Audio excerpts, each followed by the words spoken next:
गांव में रहीम नाम का एक गरीब किसान रहता था। उसके पास जमीन थी, नहीं धन दौलत।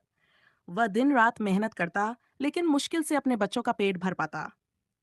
एक दिन उसके बूढ़े दादा ने कहा, बेटा रहीम, तुम्हारे परदादा ने अपने खेत में एक खजाना गाड़ा था, लेकिन वो कभी मिल नहीं पाया।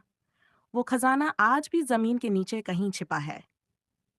रहीम की आंखों में उम्मीद की चमक आ गई। अगले ही दिन से वह खेत में रोजाना जमीन खोदने लगा। दिन बीत गए, हफ्ते बीत गए, लेकिन खजाने का कोई निशान नहीं मिला। मगर एक अजीब बात हुई। जहां जहां वह जमीन खोदता, वह जमीन नरम और उपजाऊ हो जाती। बारिश के बाद वहां खूब फसल उगती। कुछ ही सालों में रहीम का खेत सबसे उपजाऊ हो गया। अब वह गरीब नहीं रहा, बल्कि गांव का एक सफल किसान बन गया। एक दिन उसका बेटा बोला, अब्बू, वो खजाना कहाँ है जो दादाजी ने बताया था?